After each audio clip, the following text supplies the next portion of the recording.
Hello and welcome to week 1 of the Nevermore Readalong. I forgot to mention in my earlier intro video, I think we should have a hashtag, so if you're playing along at home and you want to post about it, you want to post a photo of you reading, or I don't know, say hi or ask a question or something, maybe let's use a hashtag, hashtag Readalong Nevermore 2025. I originally had those words reversed, but I felt like it was weird to have two R's, Nevermore Readalong, in the middle of... That's just me. That's just me being a little odd. But it's Readalong Nevermore 2025. In case you missed my intro video for the read-along, basically how this is going to work, we're going to do it over 9 weeks leading up to the release date of Silverborn in Australia, which is the 30th of April. It also comes out on the 8th of May in the UK and the 24th of June in the US. But we're going to do it leading up to that first one. Each book will have 3 weeks dedicated to it. And so I'll be putting out 3 videos for each one, a video at the end of each week, where we will just recap the chapters that we've read that week. Now you can read the chapters before watching the video, or you can just watch the video and treat it as a bit of a reminder of everything that happened, just to prepare yourself for when Silverborn comes out. Again, I will be doing some kind of Q&A towards the end, and I will also be doing a giveaway, and I'm going to share some more details with you as I decide what those details are.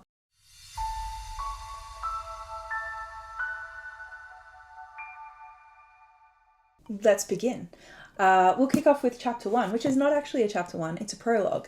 Now, I know there are a lot of mixed feelings about prologues, particularly in the publishing industry. People tend to either love them or hate them, and they usually hate them. And I think that's probably because traditionally a lot of prologues tend to be like long backstory of every detail of the world that we're in, and they don't usually have a lot to do with the protagonist. I think I get away with this one. I think I got away with this one because it's nice and short, and it's actually a flash forward, and it's all about our protagonist. I'm going to read you the first line because it is one of my favourite lines in the whole book. The prologue is set in spring of 1, and it says, "The journalists arrived before the coffin did. They gathered at the gate overnight, and by dawn they were a crowd. By 9 o'clock they were a swarm." So we're at the house of Corvus Crow, Chancellor Corvus Crow, who is a politician in this place that we're in. He's the Chancellor of Great Wolfacre, and he's essentially holding a press conference at the front of his home, and the journalists are peppering him with some pretty weird questions. Well, first of all, they ask him, "Will this affect your plans to run for re-election? How soon will the burial take place? Has the president offered condolences?" And then the last question, I think, is slightly an odd one. "How relieved do you feel this morning, Chancellor?" So we already know that this death is maybe kind of a weird one. It turns out they're asking him about his kid. They're asking him about Morrigan Crow. And he does confirm that, yes, his daughter has passed away.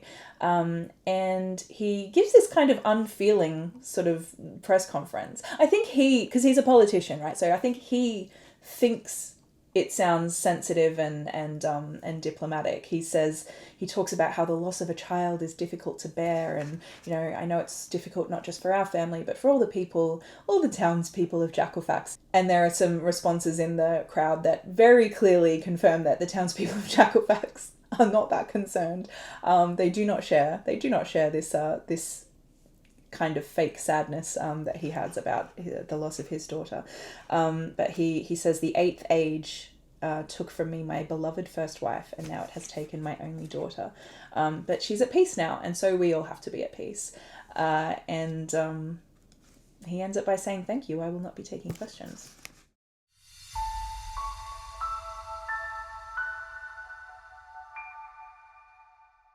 Chapter 1. The Cursed Crow. I kind of like this first line as well, to be honest. It says, "The kitchen cat was dead and Morrigan was to blame." So we see our protagonist. We meet Morrigan, and it's really important the way that we meet her, because I think that it shows exactly the kind of person she is. She's someone who has a lot of feeling and a lot of empathy for people, and she's seen that the kitchen cat from her house is dead, and she sort of pats it, and she thinks, maybe I'll get a nice bit of fancy linen to wrap it in. Oh no, my grandmother will be mad at me, I'll use one of my own nightshirts. So we see that she cares about this poor cat, and she knows that she's probably going to be to blame for it. And the cook at Crow Manor, who is clearly very superstitious, comes out and confirms her suspicions. Yes, she is going to be blamed for it. So first of all, she says, you need to go in. Your father is waiting for you in his office. And then we see Cook taking out a piece of chalk, and she's adding kitchen cat dead to a list of what we assume are Morrigan's crimes that she's been responsible for recently, which include someone having a heart attack and gravy stains on a tablecloth. So we're starting to build a picture of this kid Morrigan is our cursed crow. Morrigan heads into her father's office, and she is there with her father, Corvus Crow, and a caseworker, who we learn is from what is the name of the office? I haven't reread this in a while either. Registry Office for Cursed Children. I think that's what I called it. And this conversation is slightly an odd one because essentially it's like a regular meetup that they are having to discuss all of the things that Morrigan has to feel guilty about recently. There's a laundry list of supposed crimes, such as there was a boy who lost his spelling bee, and they think that was because Morrigan told him good luck for his spelling bee. And there was a fire at a school, and all of these things that are supposedly Morrigan's fault. They require some kind of reparation, whether that's her father actually footing the bill for the school that burned down supposedly because Morrigan smiled at a staff member from the school, which she says that she didn't do, or it could just be that Morrigan has to write an apology letter to Pip Gilchrist for him losing his spelling bee. It's not really fair. But the way that this conversation ends up going is that the caseworker says, "Have you found a new tutor?" So she's obviously been going through some private tutors. She doesn't go to a regular school. And Corvus says, no. And basically, I don't think we're gonna, because she only has a year left to live. So why would I bother wasting the money on an education for her? Which is really cold and awful, and we don't really like this man. And Morrigan, when she hears him say this out loud, even though she knows she's cursed and she knows this about herself, that she's got kind of an expiration date on her life, it hurts. It would hurt. And so when he says this, she thinks, there it was, the truth she kept squashed down, something she could ignore but never forget. The truth that she and every cursed child knew deep in their bones, had tattooed on their hearts.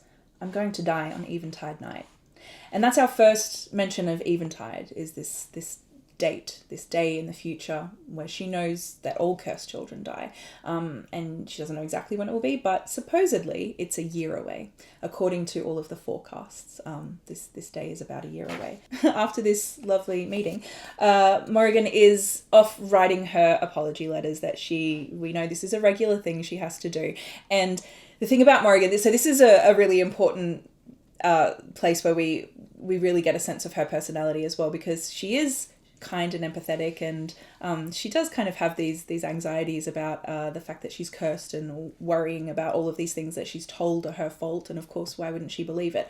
But she's also very logical, and she's very intelligent, and she has this deep sense of justice, because logically, how could she possibly be to blame for some of these silly things that are being, left at her door?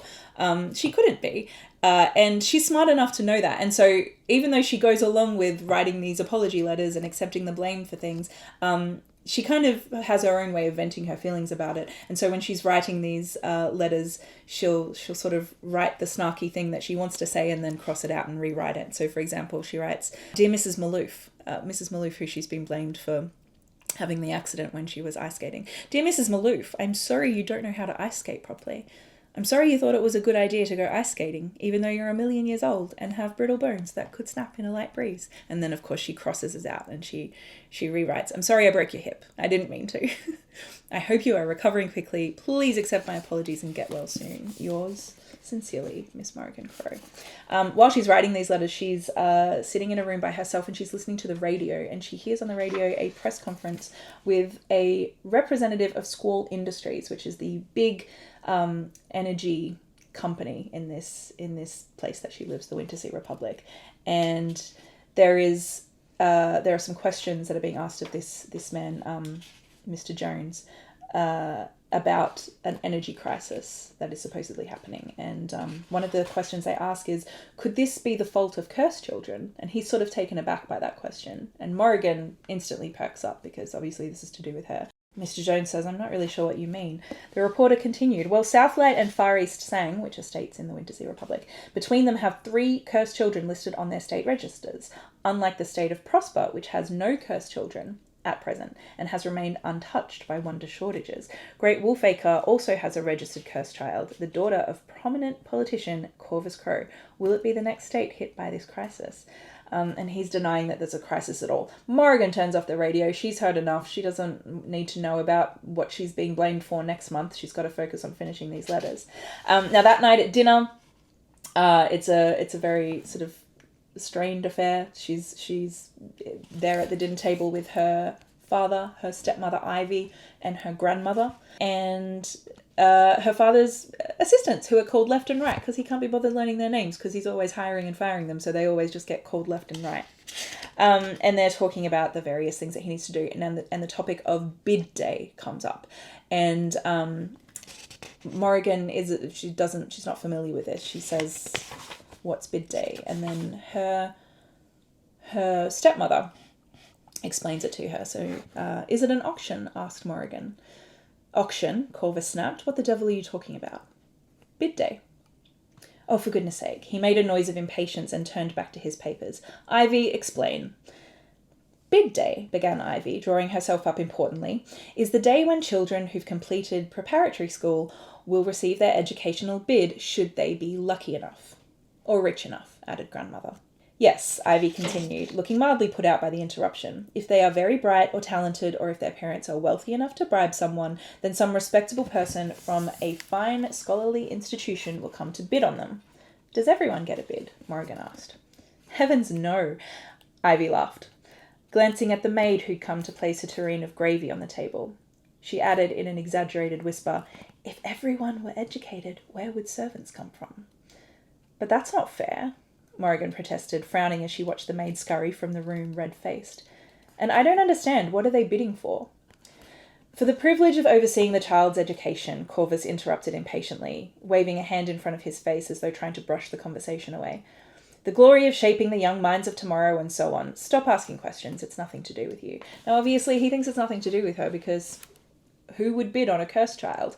But this is our introduction as well to the really gross inequality of this world that she lives in, where in order to have a secondary education, you need to be so bright or smart or talented or whatever, or your parents need to be so rich that someone from a school or an institution or a business will come and bid on you and offer an apprenticeship or a scholarship or something for you to be able to continue your education. Pretty bad. And the upshot of this scene about the conversation about bid day is that Morrigan decides that sounds fun and she says, can I come? Which of course is shot down immediately. No, why would you come? It has nothing to do with you. But left and right, his assistants chime in saying, actually, to be honest with you, your approval ratings could do with a little boost. And appearing somewhere with your child who everyone knows is about to die, that could win you a few little sympathy points. That could garner you a front page. And he's going to be up for re-election this year, so he's worried about this. And so it's decided Morrigan gets to come to bid day.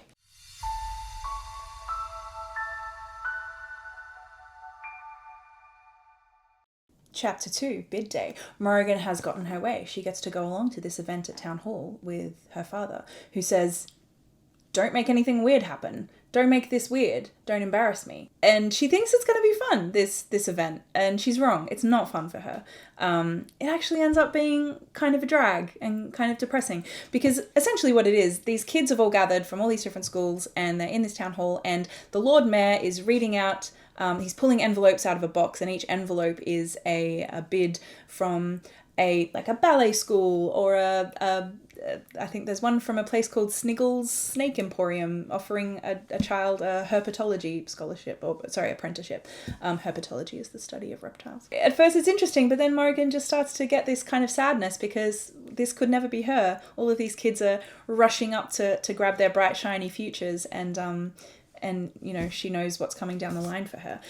But surprise, the Lord Mayor reads out the name Morrigan Crow, not just once, but 4 times, which is shocking to everyone in the room because the most bids that any of those other kids have received is 2, and even that was quite incredible. Like, that multiple bids is a really rare thing to happen. So when Morrigan receives bid and then bid and then bid and then bid, everyone in the room is really outraged because the parents kind of think that she's taking away an opportunity from one of their children who aren't cursed, because they all know that she's a cursed child and this is wasted on her. At the end of the ceremony, Corvus, of course, is furious about this embarrassment that Morrigan has somehow caused, and he says, "We're out of here, we're leaving." But the Lord Mayor, bless him, is a rule follower.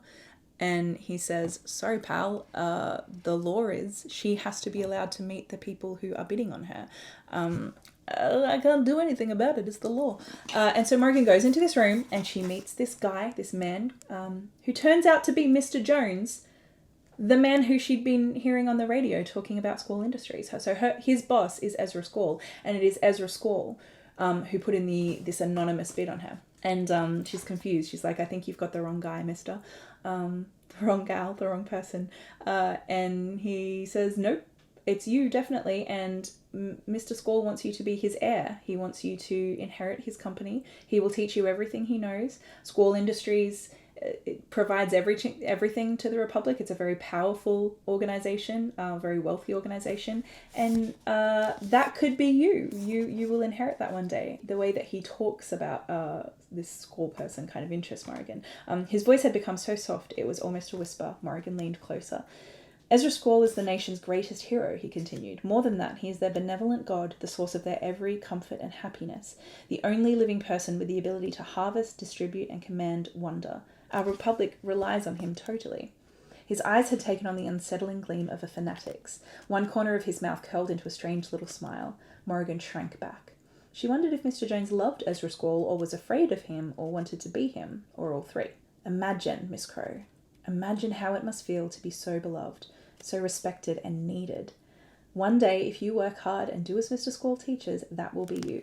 Now, does this guy know that he is reading from the brochure of all of the things Morrigan Crow would like to have and doesn't have?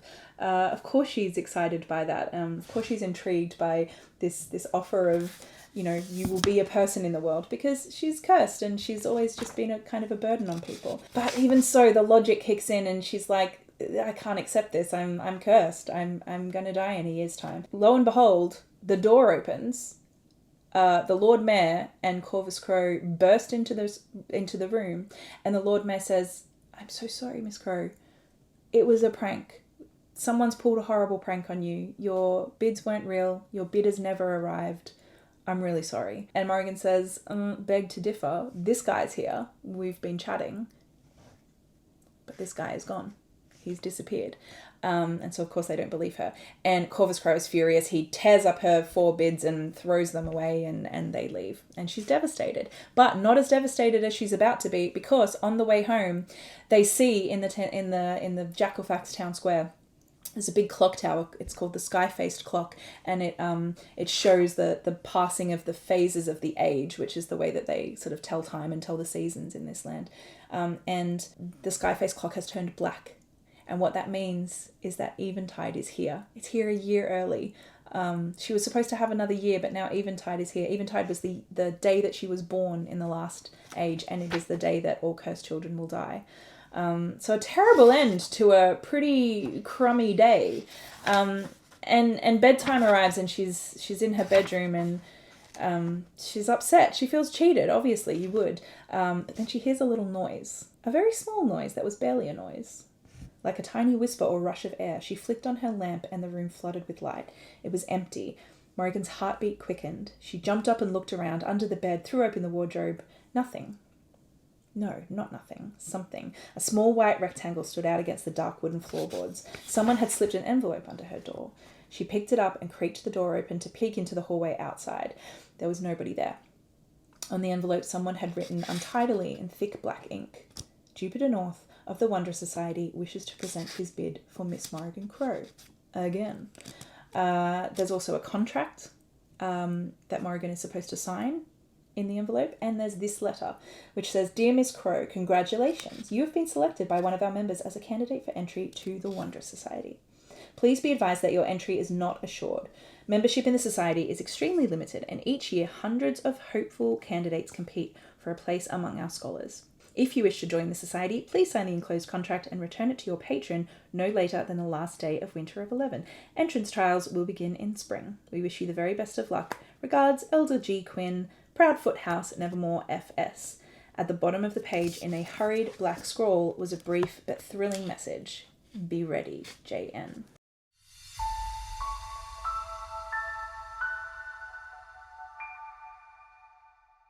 Chapter 3, Death Comes to Dinner. This is one of the first scenes that I ever wrote. I actually remember, I have a very distinct memory of writing this scene when I lived in my first flat share in London, in Fulham, big up the Parkview Palace.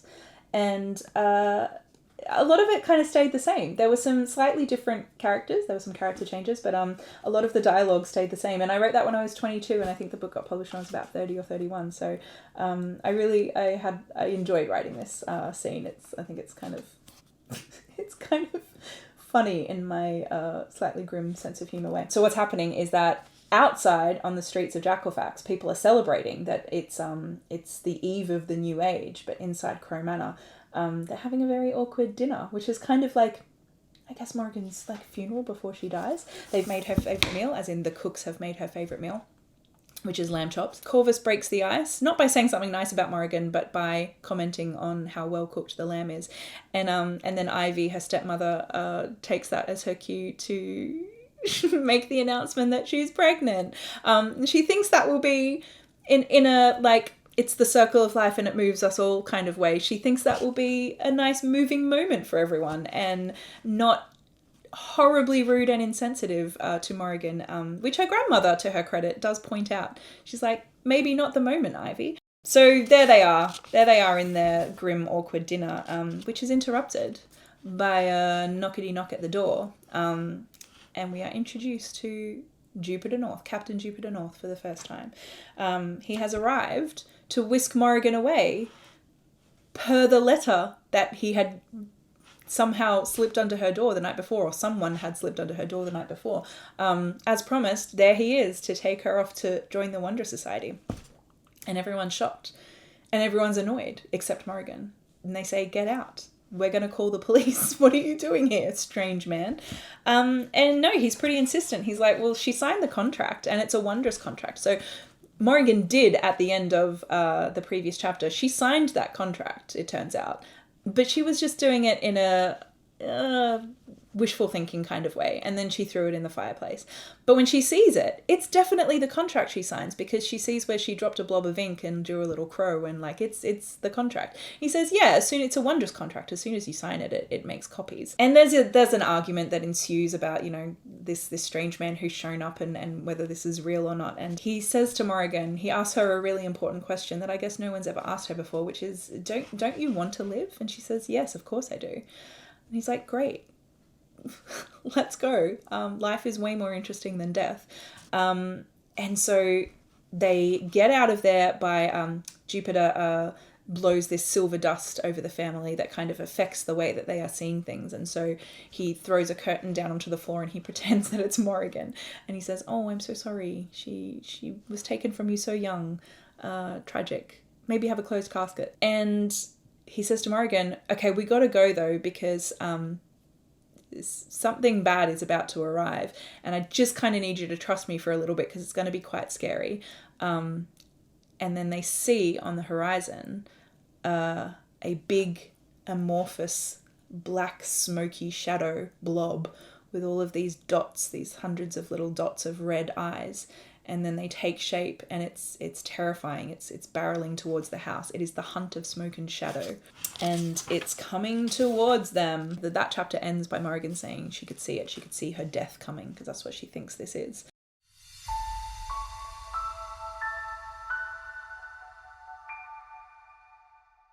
So, whizzing along, they run from the hunt of smoke and shadow, and the way that they escape is in Octavia, who is what Jupiter calls an arachnopod. And an arachnopod is a giant 2-story mechanical spider that's a vehicle that can go on roads, it can go on mountains, it can climb things, it can go underwater, it can go anywhere, and he's very fond of Octavia. The way they get out of the Wintersea Republic is they go right into the town square of Jackalfax, where everyone is out celebrating Eventide, and there's fireworks going on, and they're all distracted by the fireworks. And while that's happening, Octavia climbs up the side of the sky-faced clock and steps through the glass face straight into Nevermore. It turns out this is their portal into from the Wintersea Republic into the Free State.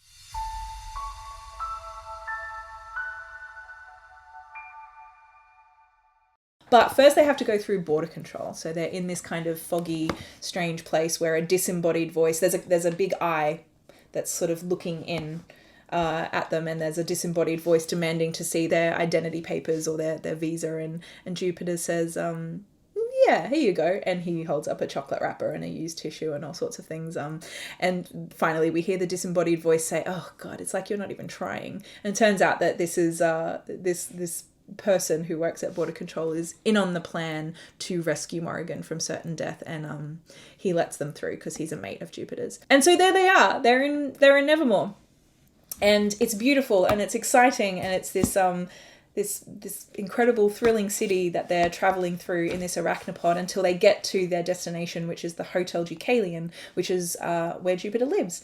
And they're greeted at the service entrance by something that Morrigan thinks is probably going to kill and eat her, which is a giant talking cat who looks down at them and says, well, I see you brought my breakfast.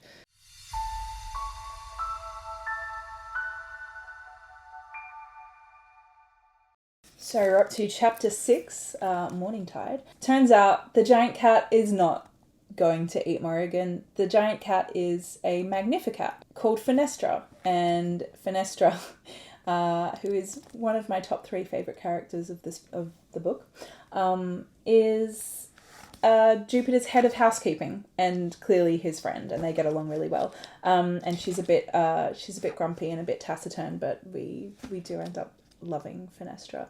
So they come out in this beautiful lobby with black and white checkerboard floors, and everything's all pink and gold, and there's a golden glass elevator, and there's this huge spiral staircase that's going all around the sides of the lobby, and up high there is a enormous chandelier, which is like made of shiny pink crystals, it's a rosy pink chandelier in the shape of a sailing ship, and Morrigan just loves this. She thinks it's the most beautiful place she's ever seen. There's a flurry of activity because it's Morningtide, which is a really big day, and Jupiter greets the staff. We meet Martha, who is a housemaid. We meet Kedgery, who is the concierge, and we go up in the glass elevator with Jupiter and this gang of people and Morrigan, and Jupiter says, oh, before I forget, happy birthday, and he gives her a present, and this present turns out to be pretty important for Morrigan in Nevermore, and it has a note from Jupiter that says, you'll need this, and she does end up needing it. It's an umbrella. It's a beautiful umbrella. It's a black oilskin umbrella with a silver filigree handle, and on the top tip it has a little opal bird with its wings outstretched, and Morrigan's just overwhelmed. It's the most beautiful gift she's ever been given. They come out on the rooftop. So it's a 13-story building. They come out up on the rooftop, and it's a party, and it's really exciting, and there's a champagne fountain, and there's a dancing dragon, and everyone's having a great time, and there's a band made up of lizards who appear to be playing instruments, and it's just an assault on Morrigan's senses. And when people see that Jupiter has arrived, they instantly want him to make a toast. So it's very clear that this Jupiter guy is really beloved and really respected, and he owns the hotel. And they say, please make a toast. And so he does. I'm going to read you a little bit from that toast. Friends, honoured guests, and my dear Deucalion family. His voice rang out clearly in the crisp early morning air. We have danced, we have dined, we have drunk our fill. We have bid a tender and triumphant farewell to the old age, and now we must step boldly into the new. May it be a good and happy one. May it bring unexpected adventures. And they all raise a glass and say to unexpected adventures. And then something very odd happens that Morrigan isn't expecting, but everyone else seems to know what's going on and they play along. Someone gets up on the balustrade at the edge of the rooftop of this 13-story building, and this woman, who we later find out, I don't know if it's ever explicitly said, but I intended for this woman to be Dame Chanda, who we do meet later. And Dame Chanda steps up and she puts up her umbrella and she says, "Step boldly," and then she steps off the rooftop and she floats all the way down. And then this is followed by everyone on the rooftop doing the same thing. They all step up on the balustrade, hold up their umbrellas and yell out, "Step boldly," and they jump and they float down to the ground. And then Jupiter does it as well, until Morrigan realizes, oh, I'm expected to do this. She walks over to the edge and she looks down and she sees Jupiter looking at her, and he's not encouraging, he's not telling her she has to do it, he's just watching, he's just waiting to see what she does. And she has this moment of reckoning. So she's standing on the rooftop and she's looking out at the city of Nevermore. Nevermore stretched out for miles in every direction. Morrigan imagined she was on a ship, sailing an ocean of buildings and streets and people and life. A thrill crept down her neck, leaving a trail of goose flesh. I'm alive, she thought. And the idea was so absurd and so wonderful that a laugh spilled from her mouth, cutting through the quiet. Morrigan didn't care. She felt expansive, bursting with a new joy and temerity that could only come from having cheated death. It's a new age, she thought with disbelief, and I'm alive.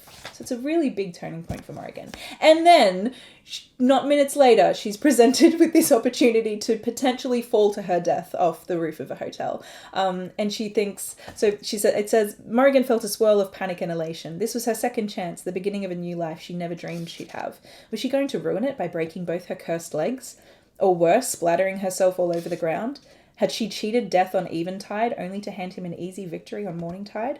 There was only one way to find out. And of course, our hero, she does the thing. She puts up her umbrella and she says, "Step boldly." And she steps off the hotel and the wind catches her in its arms and she floats down to the ground and lands. And then she sees Jupiter grinning at her and he's clearly stoked. He's stoked that she's done this thing. He didn't want to push her to do it. He wasn't going to tell her she had to do it, but he's clearly delighted and she's delighted. And it says she marched over to where he stood, unsure whether to throw her arms around him or push him into the fountain. In the end, she did neither. Happy New Age were the words Morrigan spoke, but the words in her heart were, I'm alive.